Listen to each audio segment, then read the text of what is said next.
प्रार्थना और ध्यान इंसान के लिए बहुत ज़रूरी है। प्रार्थना में भगवान आपकी बात सुनते हैं और ध्यान में आप भगवान की बात सुनते हैं। दोस्तों, विज्ञान के अनुसार इस धरती पर करोड़ों तरह के जीव जंतु मौजूद हैं। इतने सारे जीव जंतुओं में हम एक 5 फुट या 6 फुट के इंसान, हम में से किसी के भी होने या ना होने से इस संसार पर कोई फर्क नहीं पड़ता। दोस्तों, बचपन में मुझे साइकिल चलाने का बहुत शौक था। मैं साइकिल से ही स्कूल जाया करता था। कभी साइकिल खराब हो जाती तो मुझे बहुत दुख होता था। कुछ साल ही बीते थे, पिताजी के सामने मैंने स्कूटर की डिमांड रख दी। तब मुझे साइकिल पे बहुत गुस्सा आता था। मैं स्कूटर चलाना चाहता था। ऐसे ही 1-2 साल बाद जब मुझे स्कूटर मिल गया, फिर मुझे मोटरसाइकिल की इच्छा हुई। कुछ साल बाद मोबाइल की।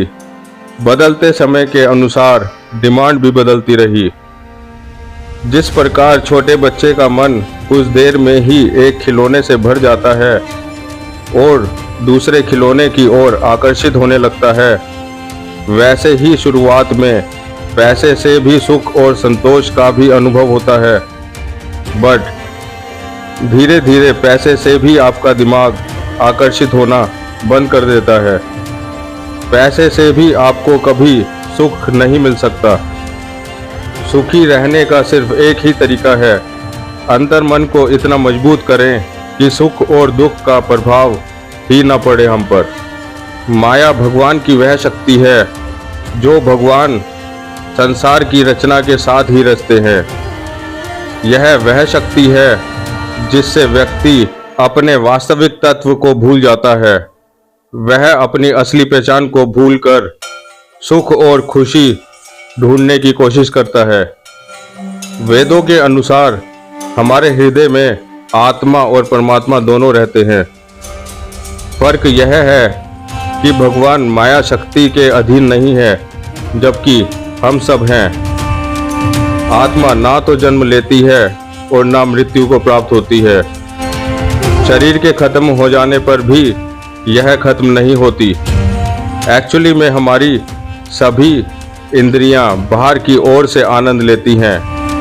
हम अपने अंदर झांककर कभी अंतरात्मा को नहीं देखते। इसे सिर्फ वही देख पाता है जो अपने मन और इंद्रियों को वश में कर ले। वेदों के अनुसार भगवान की कृपा इस चीज में है कि व्यक्ति भगवान को प्राप्त करने की दिशा में अंतर्मन हो, जबकि हमारी परिभाषा के अनुसार भगवान कृपा का मतलब भौतिक चीजें जमा करना है। विचार एक शक्तिशाली हथियार है। यह आपको सीमित भी कर सकता है और असीमित भी कर सकता है। आपकी सोच आपको इस तरह तैयार कर देती है। आप यह कह सकते हैं कि आप कुछ नहीं कर सकते, और वह सोच आपको यह कहने के लिए भी समर्थ बना सकती है कि हाँ, मैं यह कर सकता हूँ। अगर इस तरह के विचारों से आप मुक्त हो जाएं, मैं एक आदमी हूँ, मैं एक शरीर हूँ, मैं एक बच्चा हूँ, मैं एक बूढ़ा आदमी हूँ।